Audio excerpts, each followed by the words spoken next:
Ya ulama yang milih miskin. Dulu miskin itu pilihan karena takut hisab. Sekarang alhamdulillah takdir. Nah, tapi teori itu ketika Imam Syafi'i berguru sama Imam Malik setelah wisuda, mungkin kalau sekarang termasuk kumplot, kata gurunya kamu harus mengaji lagi sama namanya Muhammad bin Hasan As-Syaibani, orangnya di Irak. Akhirnya singkat cerita Imam Syafi'i menempuh perjalanan dari Madinah ke Irak, dulu pakai onta. Ketika ketemu Muhammad bin Hasan As-Syaibani, itu di ruang tamu beliau itu banyak emas lantaan, banyak uang, banyak, kalau mungkin kalau sekarang banyak dolar, banyak sekali harta yang diletakkan di kamar tamu. Jika Imam Syafi'i ini heran, ini ulama apa ini pedunyan gitu, suka harta ya. Kata Muhammad bin Hasan As-Syaibani, "Atajabu min hadzi." Kamu heran kalau saya kaya raya seperti ini? Iya, Anda kan ulama, harta kan banyak hisapnya. Kata beliau, kalau kamu udah ikhlas harta ini dikuasai orang soleh, tak kasihkan orang fasik. Biar dipakai judi, dipakai main perempuan, dipakai hura-hura. Wah jangan, nanti lebih bahaya. Berarti orang soleh harus kaya, iya harus kaya. Sudah, berarti boleh kaya. Nah semenjak itu mulai ada satu terobosan manhaj, terobosan metode dalam mengelola ilmu sosial. Bahwa harta tahta wanita itu bisa digunakan kebatilan, juga bisa digunakan membela hak. Wanita kita tahu al-madrasatul ula, sekolah pertama adalah perempuan. Sehingga kalau kita punya istri solihah, punya istri afifah yang tidak terlintas berpikiran serong, maka betapa nyamannya keluarga kita. Hingga baiti jannati, rumah kita adalah surga kita kalau kita punya istri solihah, punya istri afifah. Jika perempuan ini luar biasa dalam proses pendidikan umat. Jika tidak ada orang alim, tidak ada orang pinter, tidak ada orang sukses, kecuali di belakangnya ada perempuan yang hebat. Tentu mana perempuan yang paling pokok adalah ibu. Kata Imam Syafi'i, al-madrasatul ula. Harta juga gitu. Kalau orang fasik, orang-orang zalim punya power, hartanya besar, maka dia bisa menggerakkan kezaliman secara masif. Begitu juga sebaliknya, kalau orang soleh yang punya harta besar, maka bisa menggerakkan kesolehan secara masif. Nah di sini ini hebatnya Allah Subhanahu wa Ta'ala yang memandu kita dengan Al-Quranul Karim. Kita disuguhi cerita-cerita Nabi yang miskin kayak Nabi Ayub, tapi juga disuguhi cerita-cerita Nabi yang bahkan hartanya banyak sekali, yaitu Nabi Sulaiman, Nabi Dawud.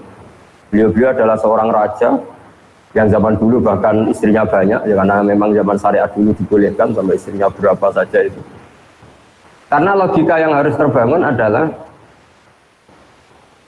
jika kita menolong satu perempuan itu baik, maka menolong dua lebih baik, tiga lebih baik. Maka ketika seorang nabi itu pasti soleh, pasti baik, maka bisa saja secara logika dan kita benarkan dulu istrinya Nabi Dawud, Nabi Sulaiman itu baik. Tapi kenapa harus terkontrol sekarang, harus dibatasi misalnya? Logikanya juga bisa dibalik. Kalau punya istri satu aja terlantar, apalagi dua, apalagi tiga. Jadi itu terus semenjak itu ada metode. Ada metode untuk mengkontrol sosial. Jika dalam guyonan orang-orang Islam moderat sama Islam ekstrim itu pernah terjadi perdebatan, yaitu ketika orang-orang yang sedang maksiat itu mau ya katakan saja mau dibom oleh ekstremis. Kebetulan ekstremisnya ini suka ilmu, tanya kalau orang-orang yang maksiat itu dibom itu gimana? Mereka kan ngotori buminya Allah dengan maksiat. Bersama yang Islam moderat dijawab, kalau mereka mati dalam keadaan maksiat, itu mereka di neraka apa di surga? Di neraka kata. Kata yang moderat, akana dzalika muradan nabi. Mereka muslim akhirnya mati masuk neraka itu apa yang diingin Nabi apa enggak? Ya enggak, Nabi inginnya umatnya masuk surga. Ya sudah, jangan dibom, biar tobat dulu baru mati katanya. Tapi biar mati biasa maksudnya. Sehingga ada metode-metode yang kita selalu akan pertanggungjawabkan di depan Allah Subhanahu wa Ta'ala. Caranya gimana? Para ilmuwan, kita yang nekuni fikih, misalnya kita sering dapat komplain ya. Terus banyak lelaki yang bejat, bahkan saking bejatnya istrinya disuruh ikut mengedarkan narkoba, ikut membantu maksiatnya, kemudian hak talak hanya pada milik suami. Ini solusinya gimana? Kalau dia harus tetap hak talak hanya pada milik suami. Ini solusinya gimana? Kalau dia harus tetap di bawah tangan suami, sementara dia tersiksa karena harus melayani kebejatan suaminya di diminta mengedarkan narkoba, bahkan diminta untuk melakukan hal-hal yang buruk. Sehingga di Islam kemudian semenjak itu ada rumus mulai zaman Nabi, tolak memang hak lelaki, tapi seorang perempuan itu boleh mengajukan rafa kalau di Jawa, kalau di fikih disebut faskhun nikah. Jadi seorang hakim atau yang punya otoritas wilayah kekuasaan itu boleh memisahkan suami istri jika istrinya tidak kuat, apalagi menyangkut hal-hal yang buruk, yaitu dipaksa melakukan maksiat.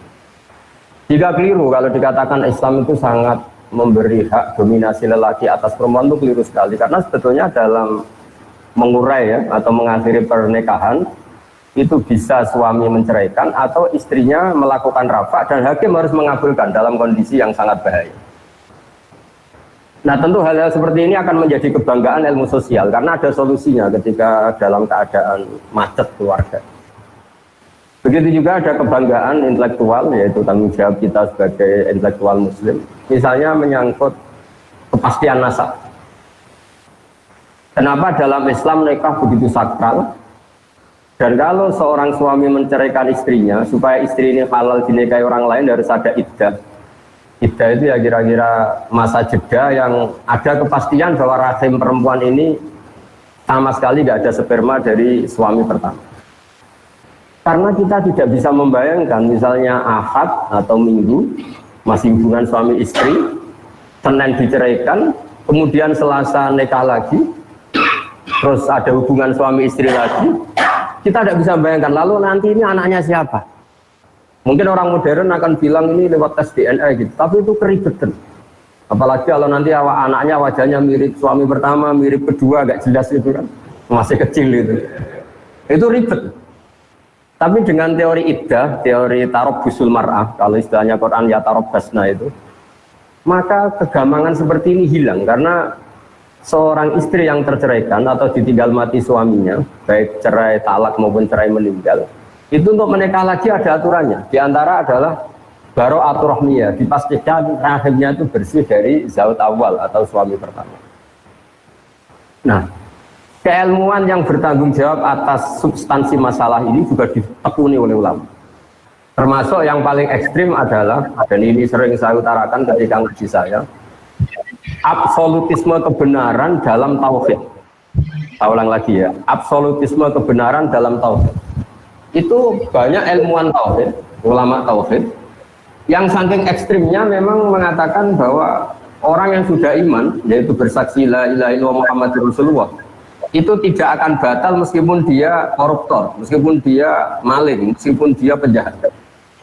Itu kan satu hal yang menurut ilmu sosial itu kayak paradok. Bagaimana Islam yang luhur, kemudian Islam yang luhur, iman yang luhur ini nggak bisa dibatalkan oleh kebejatan perilaku pelakunya atau pemeluk Islam. Kata pakar ahli tauhid, dan itu berdasar hadis sahih, mangqala la ilaha illallah dakhalal jannah. Ya, mangqala la ilaha illallah dakhalal jannah. Nabi suatu saat kelihatan senyum-senyum ceria, kemudian ditanya oleh Abu Dzar, kebetulan di pinggir beliau ada Abu Dzar, ya Rasulullah, kenapa engkau senyum-senyum? Barusan Jibril datang ke saya dan memberi kabar saya bahwa siapapun dari umatku yang bertauhid secara benar, maka dia pasti masuk surga. Meskipun wa in zana wa in saraka, meskipun pernah zina, pernah maling. Itu Abu Dzar sampai 3 kali tanya, yang benar ya Rasulullah, masa pernah gitu masuk surga? Ya, kata Nabi, sampai 3 kali. Nah, saya pernah ditanya seorang dosen, tanya, Gus, bagaimana itu bisa terjadi satu kesakralan iman yang boleh atau enggak terganggu oleh kesalahan perilaku pemeluknya, yaitu wa in zana wa in saraq. Saya baca beberapa syarah hadis itu, termasuk di Syarhun Nawawi. Jawabannya adalah di sini Nabi sedang menerangkan absolutisme kebenaran. Bukan masalah membolehkan zina apa enggak, tentu zina tidak akan pernah boleh, maling tidak akan pernah boleh. Tapi Nabi ingin mengatakan absolutisme kebenaran itu enggak terganggu oleh pelaku. Kita yang punya gelar ya bilang 1 tambah 1 2, yang enggak punya gelar ya bilang 2, musuh kita ya bilang 2, rektor Al-Azhar ya bilang 2, anak yang penggembala kambing ya bilang 2, semuanya akan bilang 2, 1 tambah 1 akan bilang 2. Karena kebenaran 1+1=2 itu nggak boleh bersyarat. Boleh mengatakan 2 kalau Anda rektor, boleh mengatakan 2 kalau Anda soleh. Kalau tidak soleh kamu harus mengatakan 3, tidak boleh. Kebenaran absolutisme harus sah, siapapun yang mengatakan itu. Sama, kebenaran bahwa Allah Tuhan itu selalu sah, siapapun yang mengatakan itu. Bahkan orang yang berkafir 100 tahun, dia kafir, saat itu melafalkan la ilaha illallah maka imannya langsung sah. Padahal berpuluh-puluh tahun dia kafir. Karena kebenaran absolut akan selalu sah tanpa memandang pelaku. Nah ini namanya substansi kebenaran. Ini nggak akan terganggu oleh perilaku sosial. Kemudian ada ulama yang cara berpikir itu sosial.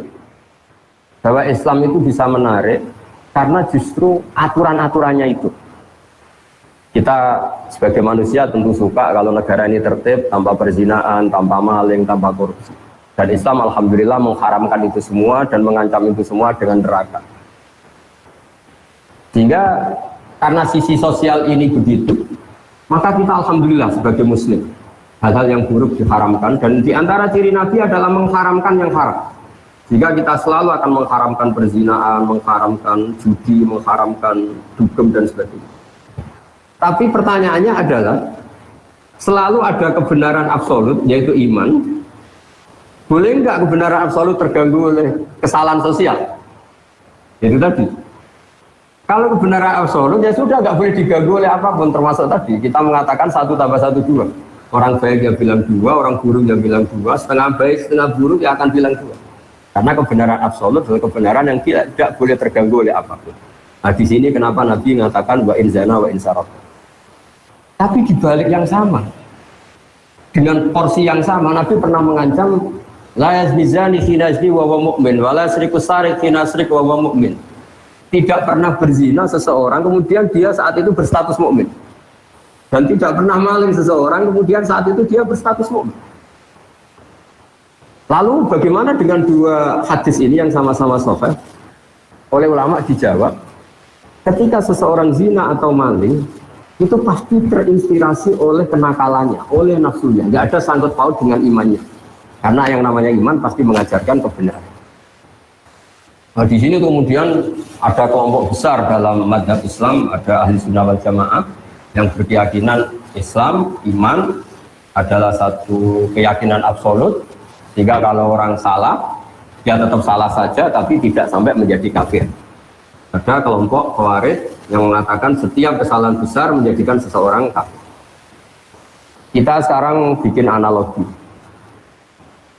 Kalau seseorang sudah sah menjadi warga Indonesia, dia berKTP Indonesia, tidak pernah mengeluarkan diri dari warga Indonesia, kemudian dia jadi koruptor, tentu kita sepakat dia warga Indonesia. Soal kita hukum, kita beri sanksi, itu karena kesalahannya, tapi dia tetap warga Indonesia. Karena dia warga Indonesia adalah status, sementara kesalahan dia adalah kesalahan sebagai manusia. Jika mazhab Ahlussunnah adalah seseorang yang melakukan dosa besar tetap mukmin, tapi nanti tetap disiksa di neraka entah berapa lamanya. Saya juga belum mengkonfirmasi sama malaikat Malik ini, penjaga nerakanya ini. Tapi yang jelas ada pelatihan di sini. Nah, pelatihan ini juga menguntungkan kita. Menguntungkannya gini, di Quran ada ayat Qul ja'al haqqu wa ma yubdi'ul batil wa ma yu'id. Kalau yang lebih terkenal tentu ja'al haqqu wa zaqal batil innal batila kana zahuqa. Kalau kita berpikir absolutisme, berpikir kebenaran mutlak, maka kemusyrikan, kekafiran, kesalahan itu hal yang enggak ada. Kalau istilahnya Quran, kaburat kalimatan takhruju min afwahihim iyaquluna illa kadziba. Misalnya ini saya pegang jam tangan, mungkin ini dari aluminium atau besi, terus saya mengatakan begini, jam tangan saya ini dari kayu.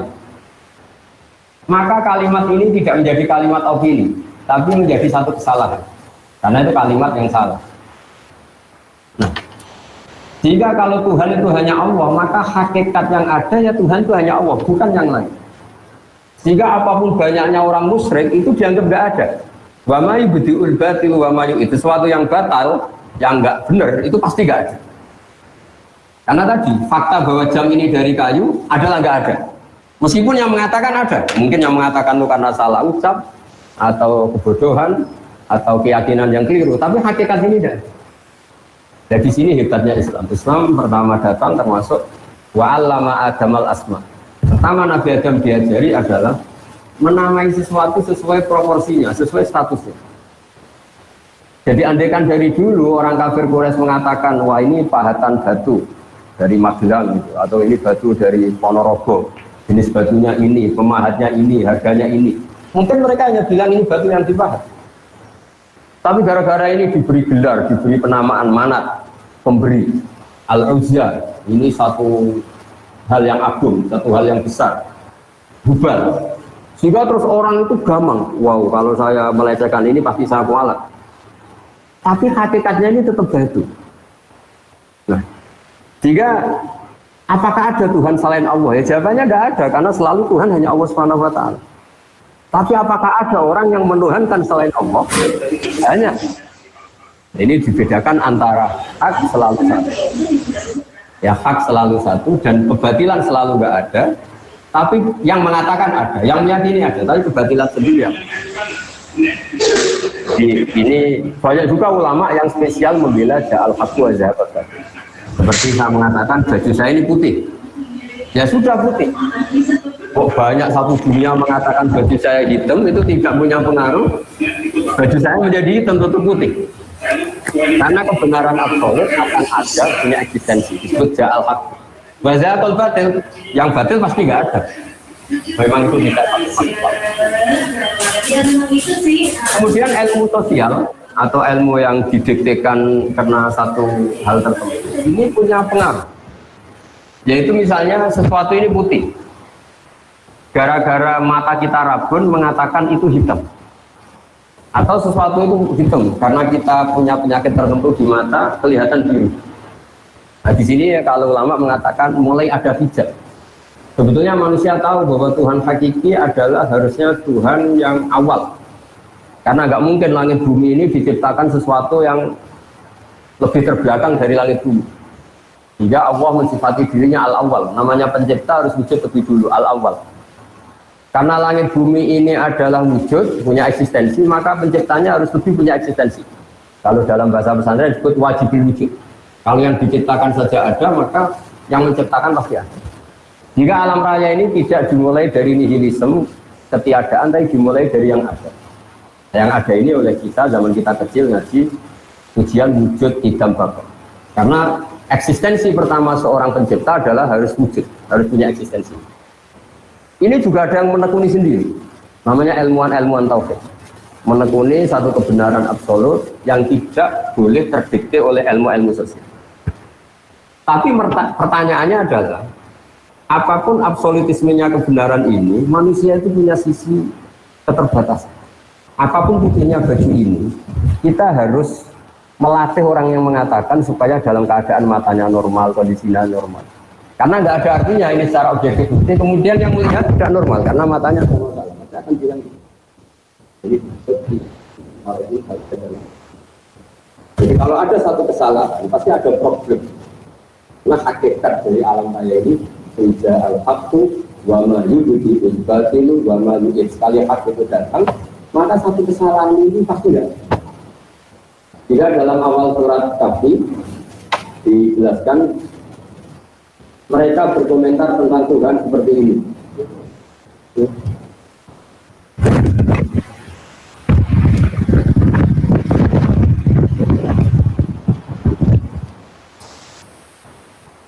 Ya saya teruskan. Jadi para intelektual ya atau para ilmuwan penjaga kebenaran yang absolut itu adalah cara berpikir bahwa eksistensi kebenaran absolut itu tidak boleh terganggu oleh status sosial. Sehingga seperti yang saya analogikan tadi, orang akan bilang 1 tambah 1 itu pasti 2. Itu tidak dosen, tidak rektor, tidak orang fasik, tidak orang soleh, tidak koruptor, tidak KPK. Karena untuk mengatakan kebenaran yang absolut tidak butuh kesalehan. Siapa saja sah. Di sini hebatnya Rasulullah mengatakan orang kafir 20 tahun atau 100 tahun sekali dia bersyahadat maka Islamnya langsung sah. Tanpa harus dia mensucikan diri dulu, ini itu enggak. Karena ini kebenaran yang absolut. Sehingga keyakinan mainstream ulama seluruh dunia, kalau ada orang muslim melakukan dosa besar maka dia tetap muslim dan dosanya tetap dosa. Tidak boleh orang menjadi kafir hanya karena melakukan kesalahan. Sama, kita selalu warga Indonesia karena ber-KTP Indonesia, berstatus Indonesia, meskipun kita koruptor, tetap kita warga Indonesia. Nah, mulai benar-benar keluar warga Indonesia kalau kita merubah jati diri kita, KTP kita, paspor kita. Sama, kita menjadi kafir kalau sudah merubah Tuhan kita. Dari Tuhan Allah menjadi Tuhan apa, itu benar-benar menjadi kafir. Tapi selagi kita cara bertauhid adalah la ilaha illallah Muhammadur Rasulullah, maka imannya sah. Nah, kemudian yang kedua menyangkut sosial. Tapi dalam mengawal keimanan ini, gak semudah itu tadi. Kita tidak mudah melatih orang mengatakan baju ini putih, tanpa dia punya perangkat, matanya sehat, kondisinya cerah. Karena untuk mengatakan putih itu butuh kesaksian bahwa itu putih. Dan bisa mengatakan itu putih kalau matanya normal tanpa ada penyakit. Nah, di sini ini terus ada gerakan ulama melawan hijab.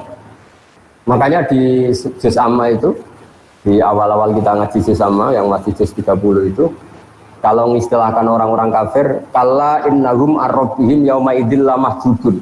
Orang kafir itu siapa? Adalah orang yang cara melihat Tuhannya itu ada hijab, ada pembatas. Jika sesuatu yang putih karena dia ada sekat, akan dikatakan tidak putih. Nah, Islam itu agama yang mengajarkan baini wa baina Allah nggak boleh ada hijab. Jika kita diajarkan sholat, diajarkan munajat, diajarkan wiridan, supaya nggak ada sekat bainana wa baina Allah antara kita dan Allah. Diharapkan kalau nggak ada sekat, itu kemudian ada kebenaran hakiki yang kita kenali. Barokahnya mengenali kebenaran hakiki ini, iman kita menjadi mantap. Nah, kalau sudah mantap, itu yang istilahnya Allah dijelaskan, yusabbitu wa'alladina amanu bil qawli tsabiti fil hayatid dunya fil akhirah. Bahwa orang mukmin akan ditetapkan imannya sebagaimana iman itu sendiri adalah al-qawli tsabit. Memang satu statement atau satu status atau satu fakta yang nyata. Beda dengan orang kafir ketika misalnya menyembah batu atau menyembah manusia, nanti di akhirat sama Allah dipanggil, Tuhan kamu siapa? Batu Gusti. Tuhan kamu siapa? Manusia ini. Mana itu? Setelah dipertontonkan ternyata mereka ada siapa-siapa. Ini yang disebut mereka didatangkan bersama Tuhan-Tuhan yang mereka sembah. Wa dhalla anhum ma kanu yaftarun. Kemudian ini semua enggak ada guna. Sebagai mukaddimah, saya memang orang yang sangat fanatik supaya umat Islam berpikir tauhid secara benar, dan itu penting sekali karena semua nabi kalau mengistilahkan dirinya itu qul inni ala bayyinatin mir rabbi. Syarat iman itu harus melihat kebenaran itu, cara Jawa itu cetha welo-welo, harus sejelas-jelasnya. Kenapa kita pertama mensifati Tuhan itu wujud misalnya? Karena alam raya ini terlanjur wujud, punya eksistensi. Kan nggak mungkin sesuatu yang wujud kemudian penciptanya sendiri tidak wujud. Itu nggak ketemu akal. Pakai fayakunul adamu yakhluqu mawjudan. Bagaimana sesuatu yang nggak ada, yang harusnya nggak bisa jadi faktor, kemudian menyebabkan sesuatu yang ada. Oh, kalau gitu alam raya ini penciptanya atau Tuhannya siapa? Ya sifati saja zat yang wujud. Hanya kita nyifati wujud. Berhubung pencipta, tentu wujudnya lebih dulu. Akhirnya kita sifati qadim atau awal. Wujud idam atau kidam. Kidam, qadim, awal. Masa pencipta kalah dulu sama yang diciptakan. Kemudian karena pencipta ini super, mesti nggak ada yang mengalahkan. Lalu kita sifati bako atau akhir, nggak akan punah. Wujud idam, bako. Terus mukhalafatul lil hawadis. Karena pencipta adalah tidak makhluk, makhluk tidak pencipta, maka semua apa-apanya harus berbeda. Maka kita sebut mukhalafatul lil hawadisi, atau kalau dalam bahasa Quran disebut al-qayyum, zat yang berdiri sendiri. Sehingga kalau kita di antara doa Nabi katanya ada ayat yang langsung saya ambil dari Aras, yaitu ayat kursi Allahu la ilaha illa huwal hayyul qayyum, zat yang eksistensinya tidak butuh yang lain. Beda dengan kita. Kalau dalam ilmu tasawuf, apapun hebatnya kita, meskipun kita penguasa dunia sekalipun, itu kalau dalam ilmu tasawuf nggak makan lemes. Bagaimana kita katakan penguasa dunia sementara nggak minum lemes, nggak makan lemes? Kerennya gimana? Kita hanya bergantung sepiring nasi, bergantung segelas air. Tapi kita memaklumatkan diri sebagai penguasa dunia. Sehingga itu betul-betul dhaif, betul-betul kita ini makhluk yang lemah. Sehingga ketika Allah mencibir Fir'aun atau mencibir Namrud, itu hanya dengan kata-kata kalau dia Tuhan, itu dia harusnya nggak makan. Bagaimana Tuhan kemudian kalau nggak makan kangkung itu lemes, nggak makan nasi itu lemes, itu nggak kebayang. Jika Allah mensifati dirinya, wa huwa yut'imu wa la yut'am. Saya ini Tuhan. Sifat dasar saya itu yut'imu, memberi makan, dan saya tidak perlu makan. Ketika Allah mensifati hubungannya dengan makhluknya, saya pemberi rizki, dan saya tidak butuh mereka memberi rizki saya. Wa ma khalaqtul jinna wal insa illa liya'budun. Saya tidak menciptakan manusia dan jin kecuali mereka supaya mengenali saya, menyembah saya. Ma uridu minhum rizki wa ma uridu minhum ayutimun. Saya tidak ingin mereka memberi rizki ke kita, dan mereka memberi makan ke kita. Para intelektual ini juga berpikir keras supaya tauhid ini terjaga dengan berpikir yang baik, dengan akidah yang baik, dengan logika yang baik. Nah, ini penjaga-penjaga ja'al haqqu wa zahaqal batil innal batila kana zahuqa. Hak itu yang punya eksistensi, barang yang enggak hak itu selamanya hakikatnya enggak. Pemeluknya banyak, pengikutnya banyak, tapi hakikatnya enggak pernah. Karena yang dikatakan hakikat adalah sesuatu yang punya eksistensi absolut.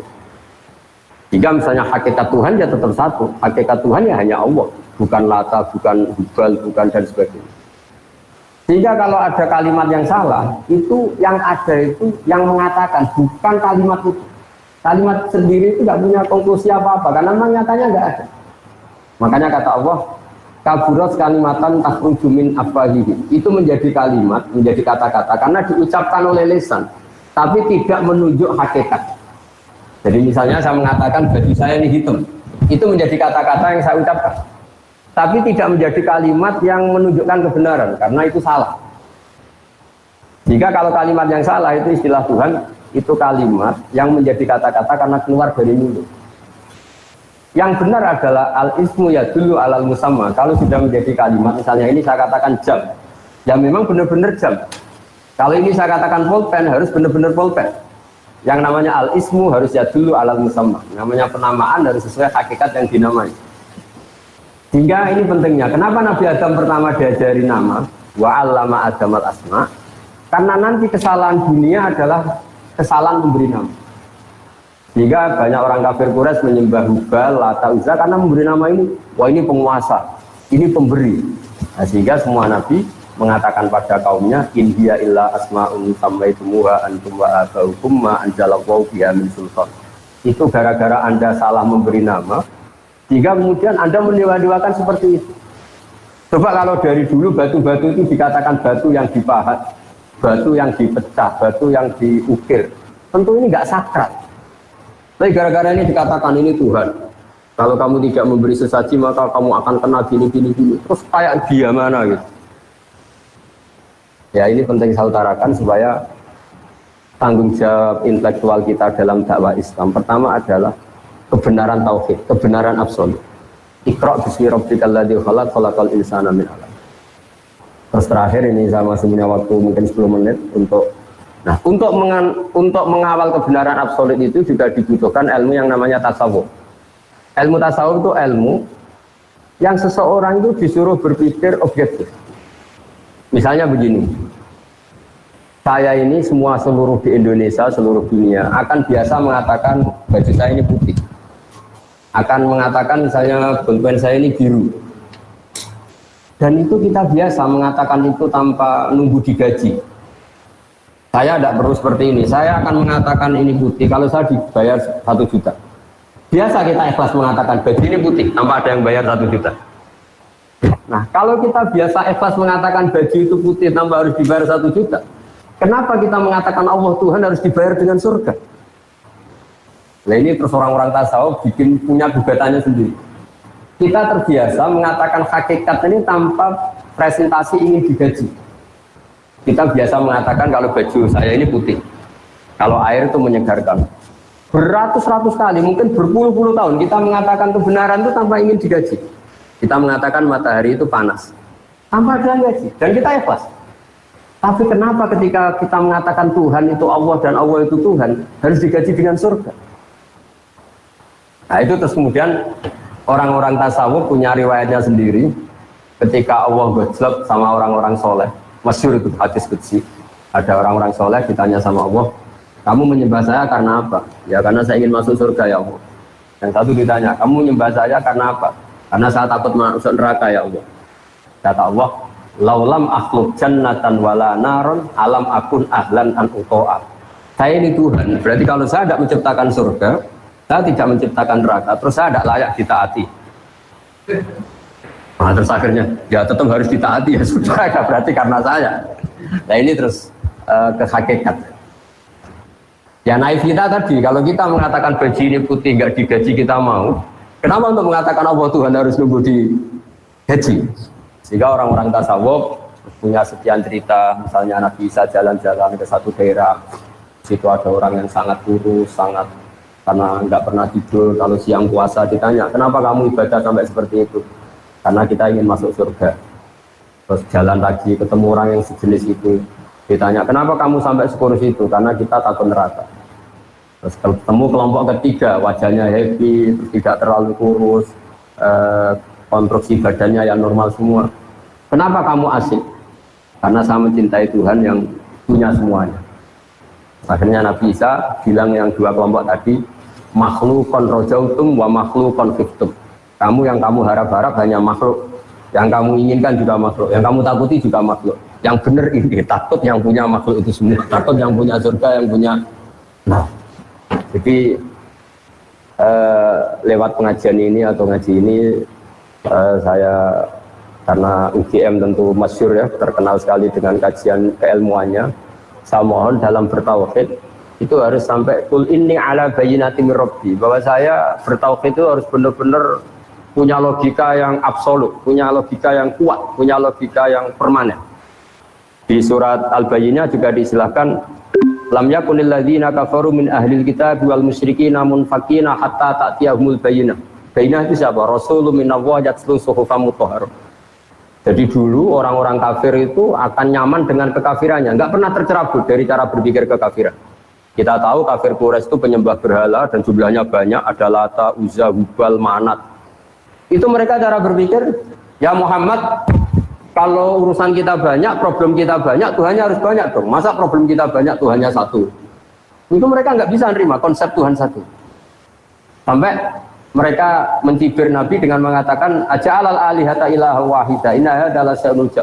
Masa Tuhan satu, problem kita banyak, kok Tuhannya satu? Itu pasti tidak cukup. Ya kalau problem banyak, ya Tuhannya harus banyak. Terus Nabi dengan sabarnya memberi penjelasan, wahai para orang-orang kafir, kalau kamu jadi buruh punya majikan banyak, kemudian perintahnya beda-beda, itu kamu suka mana? Punya majikan satu yang baik sama majikan banyak yang perintahnya beda-beda. Ya suka satu ya Muhammad. Nah, Nabi menyatakan Tuhan kamu adalah majikan kamu. Kalau jumlahnya banyak yang bingung itu kamu. Terus akhirnya ya mat, Tuhan satu aja. Nah itu terus disebut dorobawaw matalar rojulan fihi syuraka'u mutasyabisuna wa rojulan salamal lirrojul. Allah memberi satu analogi, satu orang yang punya atasan banyak sama yang punya atasan satu. Tentu kita nyaman yang punya atasan satu, dan Tuhan kamu itu atasan kamu. Maka ya sebaiknya satu saja supaya Anda tidak bingung. Yaitu hatta ta'tiyahumul bayyinah. Jadi saya mohon semua civitas akademika UGM juga semua yang suka ngaji, bahwa bertauhid itu harus sampai kul inni ala bayyinatin mir rabbi. Bahwa kebenaran harus benar-benar logis, absolut, dan tidak boleh tergoyah oleh apapun. Saya kira demikian, mohon maaf. Assalamualaikum warahmatullahi wabarakatuh. Waalaikumsalam warahmatullahi wabarakatuh. Terima kasih pada Gus Baha yang telah memberikan satu pencerahan pada kita berkaitan dengan satu landasan yang paling utama, yaitu masalah tauhid ini. Saat ini ada yang bertanya terkait dengan judul yang disampaikan, yaitu tanggung jawab intelektual. Tentu di sini adalah intelektual Muslim dalam dakwah Islam, yaitu berkaitan dengan kira-kira sejauh mana sih kita ini kemudian memiliki peran dakwah. Karena kalau kita lihat ini Gus Baha ini kan gimana ya, orang yang kemudian begitu rileksnya, begitu enaknya tatkala kemudian menjawab gitu loh. Apakah engkau itu mau berjuang untuk Islam? Itu kan sudah ada tanggung jawab Allah. Nah, tetapi kan kita sebagai seorang intelektual di dalam kampus itu kan ada tadi bahwa kita sebagai seorang Muslim di sisi lain kemudian juga punya kewajiban untuk memberikan value, memberikan nilai yang sekarang itu begitu begitu banyak penawaran terhadap nilai-nilai itu. Kalau kita ingin seperti Gus Baha kan ya tidak mungkin kan gitu loh. Nah kira-kira balik lagi, kira-kira sebagai seorang intelektual itu bagaimana berkaitan dengan proses tanggung jawab dakwah, berkaitan dengan proses belajar keagamaan. Terima kasih Gus. Oh ya. Jadi memang kenapa saya sering bikin statement Islam tuh tidak usah kamu pikir, itu pasti diurusi oleh Allah Subhanahu wa Ta'ala.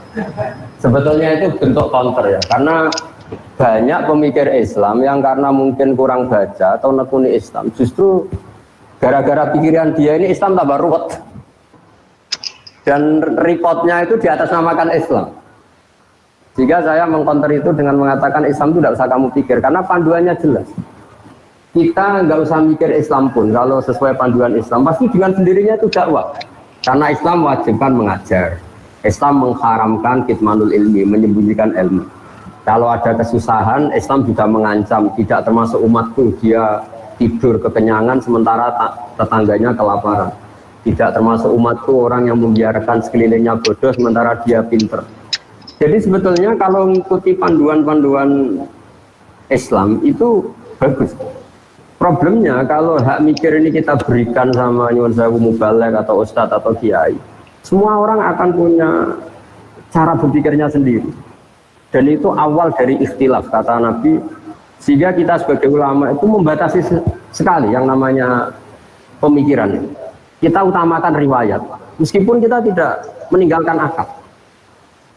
Jadi misalnya begini contoh paling gampang ya, ada orang dengan pengalaman tertentu, dengan trauma tertentu, kemudian terus pidato begini, kiai itu harus kaya, dosen itu harus kaya. Kalau dosen tidak kaya, tidak bawa mobil, tidak dihormati mahasiswa. Masa dosen pakai ondel ya? Ini kan traumanya dia, mungkin dia pernah bawa ondel, ditertawain mahasiswanya atau ditertawain umatnya kalau kiai. Tapi kemudian dia bikin ukuran, untuk bikin ukuran kalau ingin dihormati kamu harus bawa mobil. Pertanyaannya adalah, mana ada target dalam Islam supaya orang dihormati? Target dalam Islam adalah orang nyari ridhonya Allah, bukan ingin dihormati. Nah ini yang kemudian kan tuh jadi lucu, masa orang digerakkan, dia ini harus kaya, kalau nggak kaya nggak dihormati, dosa harus bawa mobil, kalau nggak bawa mobil nggak dihormati. Pertanyaannya, target ingin dihormati ini pikiran Islam atau pikirannya dia?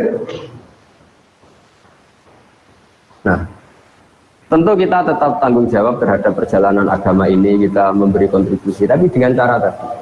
Saya ulang lagi, dengan cara riwayat. Kenapa saya katakan dengan cara riwayat? Karena kalau analogi sosial, itu tidak ada selesai. Misalnya begini, saya sering ditanya, Gus, sebaiknya orang itu ramah apa enggak? Misalnya kita punya istri, sebaiknya ramah apa enggak? Itu di Quran itu, ini ilmu sosial ya. Wahai para istri Nabi itu cantik-cantik.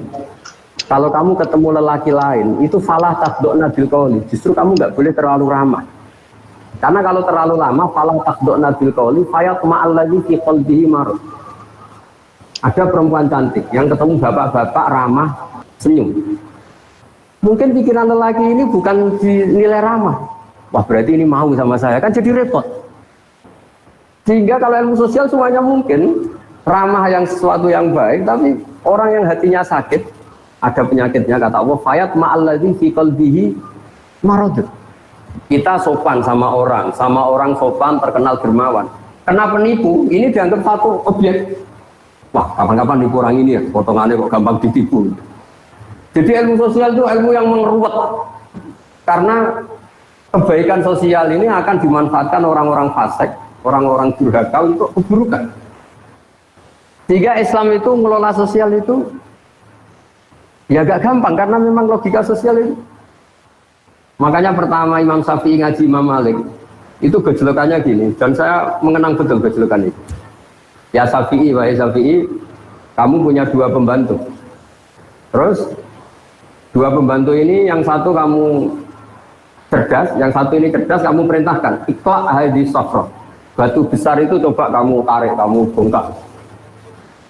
Fa'inna tahtaha daban, karena di bawah itu ada emas. Terus yang satu nggak tanya, langsung dibongkar. Ketika yang satu langsung bongkar, ditanya, kenapa kamu nggak tanya maksud saya apa?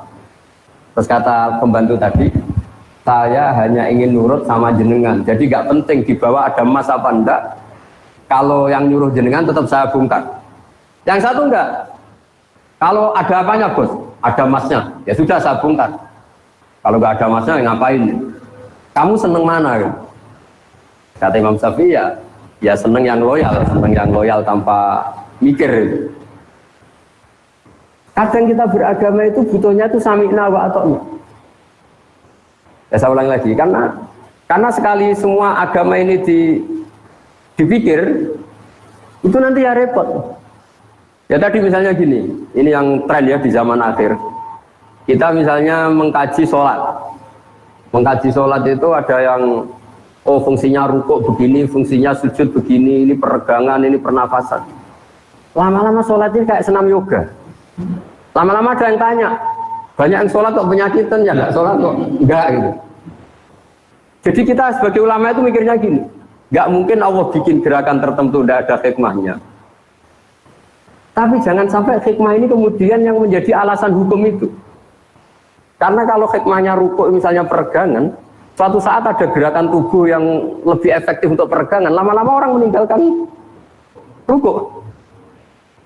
Nah, Bapak MC, ulama itu berpikir gitu, jadi berpikir ini nuruti akal apa nuruti logika. Kalau nuruti logika tadi takutnya, misalnya puasa itu supaya sehat. Terus ada orang yang bilang, tapi saya kalau puasa malah sakit. Jadi, nah makanya dalam sisi ilmu sosial ya, logika sosial, itu khazanah kita. Saya mungkin termasuk kiai muda yang punya banyak khazanah tentang dialek sosial yang diajukan Allah Subhanahu wa taala kepada para kekasihnya. Karena tebaannya itu banyak. Jadi misalnya tadi ada seorang rektor atau kiai top atau bos itu selalu mikir sama anak buah. Kemungkinannya ini bukan anak buah karena dipikir majikan tanpa mendelegasikan. Jadi kalau kita terlalu manja sama anak, mikir anak, nanti anaknya saya dia mau mikir bapak. Tapi kalau nggak mikir, anak merasa agak disayang. Ini gimana bapak udah mikir anaknya? Nah, jadi artinya gini. Kenapa saya sering bikin statement agama itu rasa berpikir supaya Allah. Maksud saya, takut saya pikiran ini menjadi pijakan hukum. Padahal sementara pikiran ini bikinan kita. Bukan ada riwayat bersandar dari Rasulullah Shallallahu Alaihi Wasallam. Kayak tadi misalnya kita ngomong, kalau kiai tidak bawa mobil tidak dihormati, kalau dosen tidak mobil tidak dihormati. Pertanyaannya, mana ada target dalam Islam ingin dihormati? Jadi itu sebetulnya tentang itu, bukan. Tapi kita tetap bertanggung jawab terhadap perjalanan Islam ini. Termasuk hikmah-hikmah tadi, kenapa ada kebenaran absolut yang kita jaga, yang seperti tadi yang saya katakan, tapi juga ada kebenaran sosial yang juga harus kita jaga. Jika ada hadis mangkola la ilaha illallah dakhalal jannah wa in zana wa in saraqa, tapi juga ada hadis la yazni zani fi najli wa huwa mu'min. Karena ini untuk menjaga keseimbangan antara kebenaran absolut dengan kebenaran sosial. Ya saya kira giliran. Terima kasih Gus Baha ya. Ada pertanyaan lain ini konteksnya adalah ada yang mengatakan tentang ilmu yang wajib ain aja wajib kifayah. Nah, ada yang mengatakan bahwa yang wajib ain itu adalah ilmu agama. Nah, wajib kifayahnya itu adalah ilmu-ilmu yang lain. Tetapi ada yang membantah, kebetulan kami ini base camp-nya ada di Fakultas Teknik. Bukankah orang tua itu mengirim belajar ke Fakultas Teknik? Atau sebaliknya, kami dari Fakultas Psikologi bahwa wajibnya itu psikologi. Nah, pemahaman tentang ilmu yang wajib ain, wajib kifayah, berkaitan dengan tadi tanggung jawab, kalau itu intelektual muslim atau mungkin sebagai mahasiswa muslim, itu esensinya seperti apa, Gus? Terima kasih. Saya kira demikian. Jadi kita yang nekuni Al-Quran ya, saya akan nekuni tafsir ya. Sebetulnya dikotomi itu memang nggak pernah ada ya. Misalnya kita yang nekuni ilmu astronomi ya, atau falak ya. Kan lalu misalnya ilmu astronomi dianggap itu ilmu umum. Ilmu geologi juga dianggap ilmu umum. Padahal kita yang nekuni tafsir, itu ya biasa bicarakan misalnya waladzi ja'ala syamsa diya awal qamara nuran wa qaddarahu manazila li ta'lamu 'adada sinina wal hisab. Bahwa Allah yang menciptakan sedemikian rupa bahwa al-qamar rembulan punya sekian manazil, yang dengan manazil itu li ta'lamu 'adada sinina wal hisab. Kamu tahu hitungan waktu.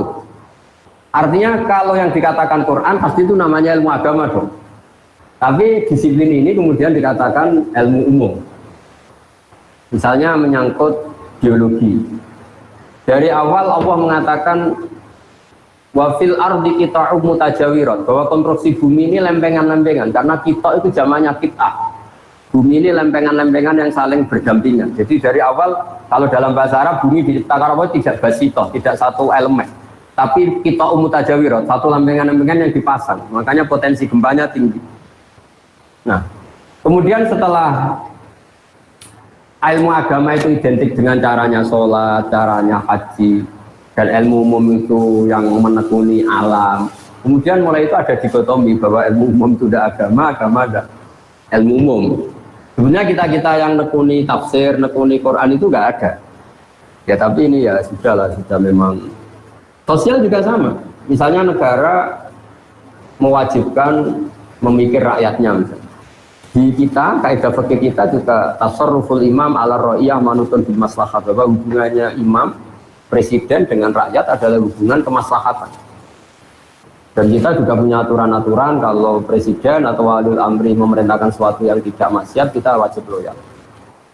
Nah, tapi kemudian tadi entah gimana asal usulnya ilmu agama ini dianggap yang berdoa ini itu ilmu agama, tapi ilmu agama yang mana sebetulnya? Karena ilmu agama itu banyak.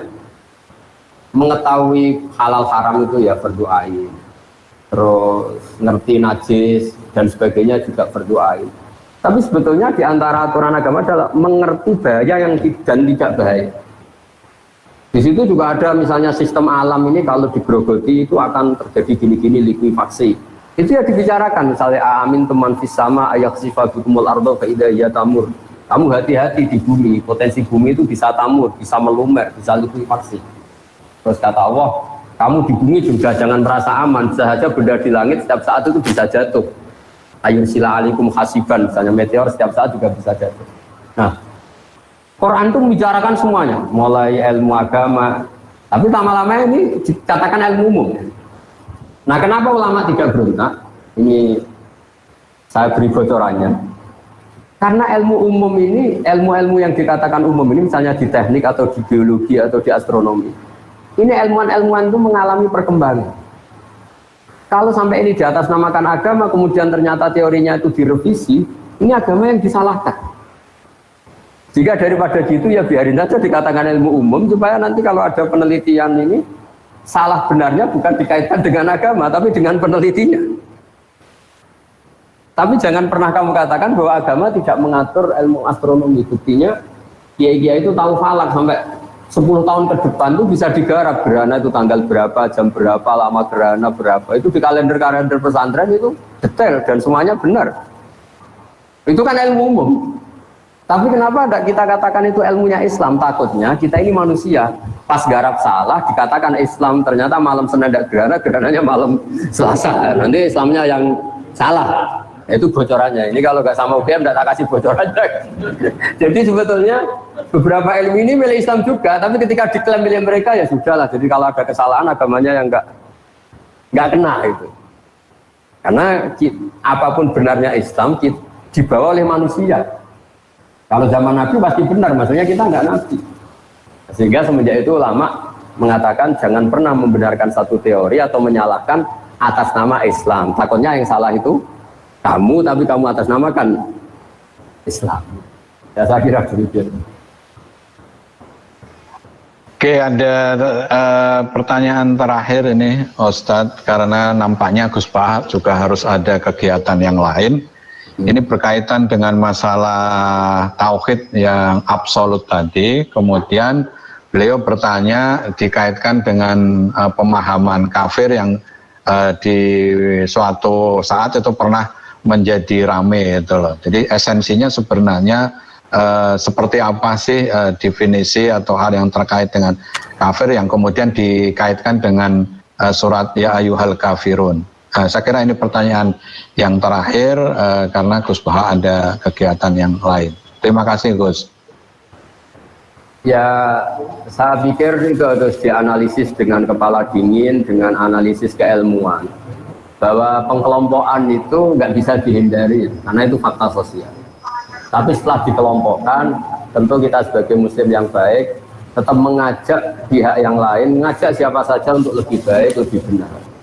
Jadi misalnya istilah kafir, istilah munafik, istilah apa saja, memang mau tidak mau, memang kita mau tidak mau harus mengelompokkan sesuai pilihan-pilihan orang-orang itu. Tapi itu normal saja secara keilmuan. Tapi Islam selalu Waqulu linnasi husna, kepada siapa saja kamu harus berkata-kata yang baik, bermuamalah secara baik.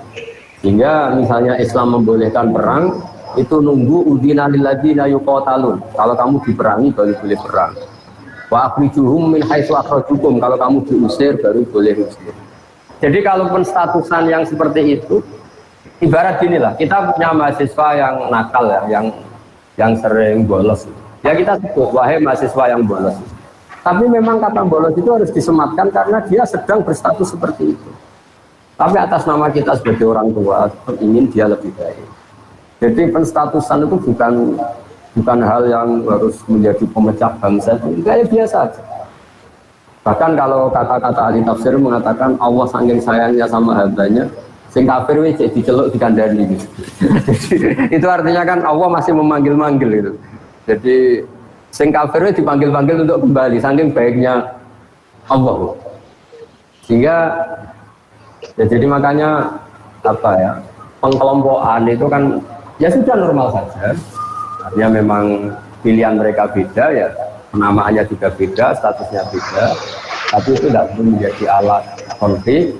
Kita niru Piagam Madinah, niru Sulhul Hudaybiyah bahwa dakwah ya bil hikmati wal mau'izatil hasanah. Karena la ikraha fiddin, agama ini tidak perlu dipaksakan, tetap bayana rusdu minal ghoi, yang benar pasti ya sudah kelihatan benar, yang salah kelihatan salah. Saya kira demikian, mohon maaf kita semua. Assalamualaikum warahmatullahi wabarakatuh. Waalaikumsalam warahmatullahi wabarakatuh. Terima kasih kepada Gus Bahak. Pada kesempatan ini sekali lagi kami dari Universitas Gadjah Mada, khususnya Forum Pengajian Gadjah Mada, mengucapkan terima kasih kepada Gus Bahak beserta keluarga besar Pesantren Tahfidzul Quran LP3IA Rembang, dan juga mungkin yang hadir ada di situ. Sekali lagi Ketua Kagama Rembang, Telkom Rembang, Telkom Jogja, dan juga seluruh yang ikut kegiatan ini. Mudah-mudahan ini memberikan satu semangat di era yang sekarang ini, ya saling tadi berkaitan dengan dimensi-dimensi keagamaan dan juga dimensi-dimensi yang terkait dengan keberadaan wabah ini. Mungkin dimohon Gus Bahak untuk bisa menutup dengan doa agar kemudian keberkahan senantiasa berada, termasuk berada kita-kita semua, termasuk juga bagaimana UGM mampu memberikan pencerahan dari UGM untuk Indonesia, dari UGM untuk dunia. Silakan Gus. Bismillahirrahmanirrahim. Alhamdulillah wa sallallahu ala sayyidina Muhammad wa alihi wasallam. Allahumma ja'alna ya Allah hadina mahdi muhtadin ghayra dhalina wa mudillin. Ya Allah, jadikan kita semua orang yang hadina muhtadin, memberi petunjuk pada yang lain dan kita sendiri dapat petunjuk. Ghayra dhalina wa mudillin, tidak orang yang menyesatkan dan kemudian menyesatkan orang lain. Allahumma ya wa irham mata habibika Muhammad wa asli mata habibika Muhammad wa tajawaz an mata habibika Muhammad. Allahumma ya ilahana ya Allah ihdinas siratal mustaqim siratal ladzina an'amta 'alaihim ghairil maghdubi 'alaihim waladdallin. Amin. Nasaluka bi anna lakal hamda la ilaha illa anta al-hanan al-mannan ya badi'as samawati wal ardi ya hayyu ya qayyum ya dzal jalali wal ikram antar syukona ya Allah husnat ta'wati ilaika wa husnat tadbiri fi ayat ya Allah wa anta qimana fi Indonesia salimin ghanimin mu'afin min kulli bala'in wal akhirah wa sallim al muslimin qom rabbana atina fid dunya hasanah wa fil akhirati hasanah wa qina Muhammad sallallahu alaihi wasallam subhana rabbika rabbil izzati amma yasifun Alhamdulillah sirrul Fatihah. A'udzu billahi minasyaitonir rajim. Bismillahirrahmanirrahim. Ya kana waladdallin amin. Dengan berakhirnya doa tadi, maka berakhir pula forum pengajian Gajah Mada bersama dengan Gus Baha. Saya yang menghantarkan kegiatan ini, mohon maaf apabila ada hal-hal yang tidak berkenan, ada hal-hal yang kurang. Mari kita tutup dengan doa kafaratul majlis. Subhanakallahumma wa bihamdika asyhadu an la ilaha illa anta astaghfiruka wa atubu ilaik. Assalamualaikum warahmatullahi wabarakatuh. Waalaikumsalam warahmatullahi wabarakatuh.